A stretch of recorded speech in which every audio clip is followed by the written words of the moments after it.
Today is not the only politically polarized time. It's not even the most politically polarized time. In fact, it's not the first rodeo when it comes to political polarization and religion all mixing together. The birth of our Methodist tribe, our religious tribe, was formed in politically polarized times. I'm going to take you back to your history class in high school. Think about King Henry VIII. You all know that he's the one who separated from the Catholic Church to form the Church of England because the Pope wouldn't let him have a divorce. Well, eventually King Henry died, and he was followed by his sickly son, King Edward, who also was a Protestant. King Edward died young and was followed by his Catholic sister, Bloody Mary. That's where we get the drink from. She was a Catholic, and she moved England all the way back to Catholicism and killed a whole bunch of people in the process, thus getting a drink named after her. Mary was followed by her sister, Queen Elizabeth, who moved the country back to Protestantism and developed what has become known as the middle way between Catholicism and Protestantism. And a little known fact, Elizabeth killed just as many people as her sister Mary. She just did it over a lot longer period of time. Well, following Mary, there were a whole bunch of other kings, and then you have a civil war, and you have the Puritans rising up, and you've got Cromwell, and then you've got eventually more war, and eventually the restoration of the monarchy and Charles II. I mean, this is seriously politically polarized times. And following 200 years of war over religion and politics, onto the scene comes an English priest, John Wesley, born in 1703. Now, as John Wesley is born, England kind of thinks about religion and politics as like, let's not get too excited about all this stuff because, we don't want to start killing each other over our religion and politics. That's a good thing. But it had a dampening effect on people's faith. And Wesley arrives on the scene. He says, how do we help people grow intentionally in spiritual ways? Like, yeah, we don't want to kill people about it, but we also want to talk about how do we love God with everything we've got. So Wesley and his friends developed a method for spiritual growth, a method for intentional spiritual growth. They gathered together every day in a small group, an accountability group. They became known as the Holy Club. And they would ask each other some accountability questions each day. Have you done any harm? What do you need to confess and repent and repair? Have you done any good? How are you intentionally seeking to do good? Not just waiting for it to happen, but going out and looking for opportunities to do good. And have you stayed in love with God? Did you put yourself in places where God said God would show up, like in worship and Bible study and in small groups? This was their, quote, method by which they became known, actually, again, derogatorily as the Methodists. Now, here's a short little video that basically tells the same story in a fun and creative way.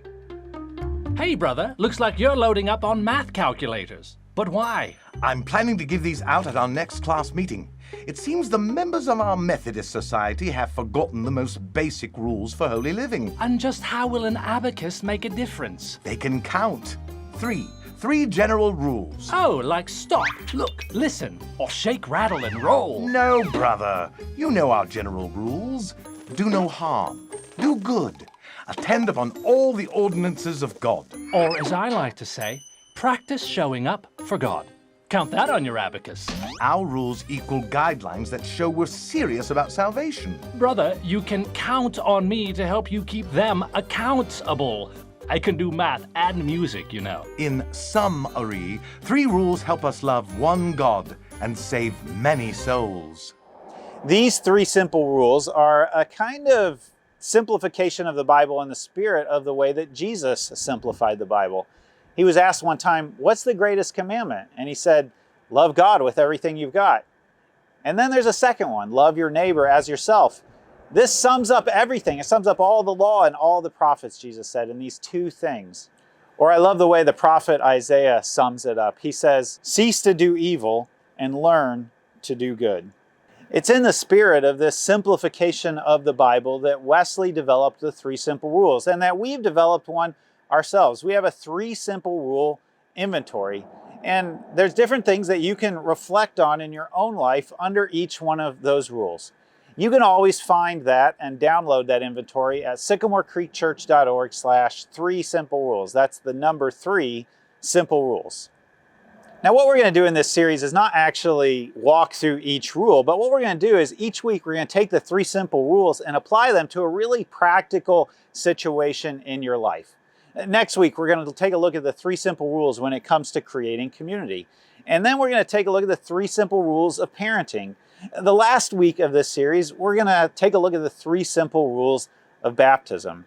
In fact, if you would like to be baptized, there's still time to do it. We're going to be doing it out at Woldumar, baptism at the barn, and you can sign up for that on your connection card, express some interest there. There's a couple classes you'll need to take, and both Pastor Mark and I are going to be doing classes at each of our campuses so that you can be baptized at the Woldumar in the barn.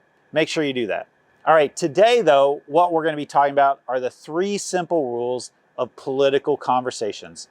How do we do no harm, do good, and stay in love with God when it comes to having political conversations? John Wesley's faith renewal movement didn't steer clear or stay away from having political conversations in faith settings. Wesley was very well known for keeping a journal, a really detailed journal, every day.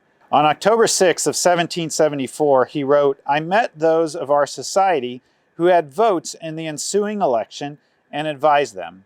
Wesley's going to focus not so much on exactly who's voting for what, but the manner in which they talk about this with each other. We're going to take a look at the rest of that journal entry later in the message, but right now I have a question for you. Turn to a neighbor or type in the comments, where and with whom do you have the best political conversations? Let's talk about that.